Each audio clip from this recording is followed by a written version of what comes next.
이 문제는 제주도에서 해군기지 문제는 2002년도부터 시작이 됐었는데 MD 체계를 갖춘 그런 함정들이 배치된다는 내용들이 있었습니다.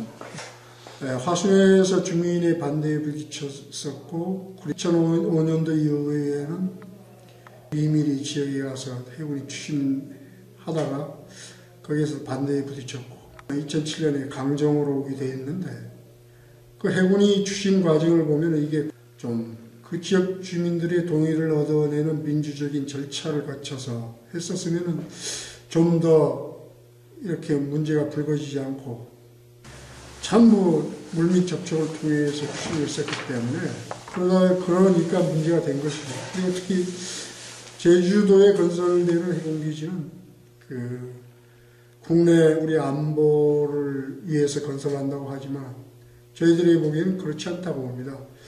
왜냐하면 제주도가 최남단에 있기 때문에 우리나라가 주적으로 삼는 북한하고는 관계가 없는 군사기지가 될 것이기 때문에 저희들 제주도에 건설하는 그 목적에 대해서 이구심을 갖습니다.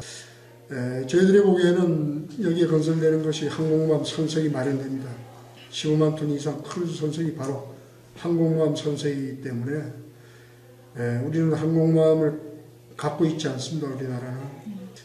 어쩌면 제주에 건설되는 군사기지는 해군기지는 동북아 지역의 미국의 기항지역으로서 사용될 것이며 만약에 양안 문제가 발생 시 제주도는 어쩌면 그 전쟁에 개입될 수 없는 상황이 될 수도 있기 때문에 저희들은 제주도를 사용하는 데 있어서 해군기지 내지는 군사기지가 먼저가 아니고 평화의성, 국제자율도시, 자연유산, 유네스코 승계 등 이런 것을 통해서 다원적 안보의 섬으로 사용했으면 그리고 아름다운 이 제주도가 전 세계의 사람들이 평화를 사랑하는 사람들이 찾아오고 세계 평화를 위해서 사용될 수 있도록 전 세계인들이 강력한 힘을 보태주시기를 간절히 바랍니다.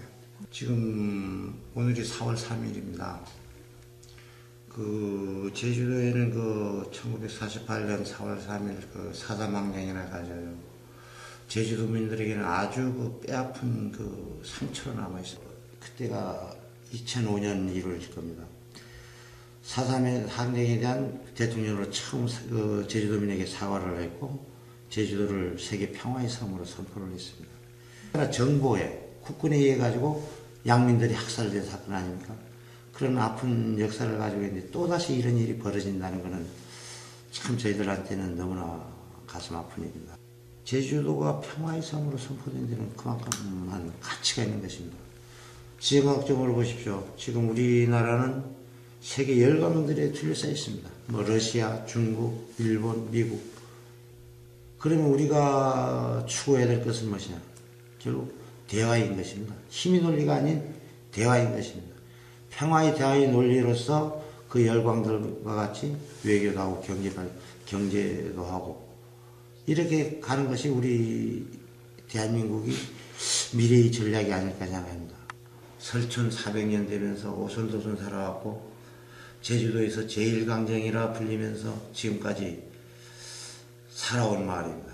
그리고 강정을 한자로 뜻하면 물강 물쟁제를 써가지고 무리마을이라고 합니다. 대한민국 어느 곳보다도 생태적으로 잘 보존이 된 마을이라고 생각합니다. 그런데 어느 날 갑자기 3년 전에 아닌 홍두깨식으로 얘기하는 해군기지 건설이라니. 우리는 평화롭게 살기를 원하고 이 자연 그대로 살기를 원합니다. 우리 조상부터 우리 이 땅을 찾아서 피땀 흘려 갖고 왔고 우리가 잠시 그것을 맡아서 나중에 이 자연 그대로 이 후손들에게 물려주고자 하기 때문에 이런 싸움을 하고 있는 것입니다. 저희들이 이런 자그마한 소망을 가나가지고 힘의 논리가 아닌 평화의 논리로서 가는 것이 과연 우리나라의 국익 차원이 아닐까 생각하는 이런 마음도 간합해 주시고 이제 전 세계적으로 전쟁을 그만둬야 됩니다. 우리 강정에 해군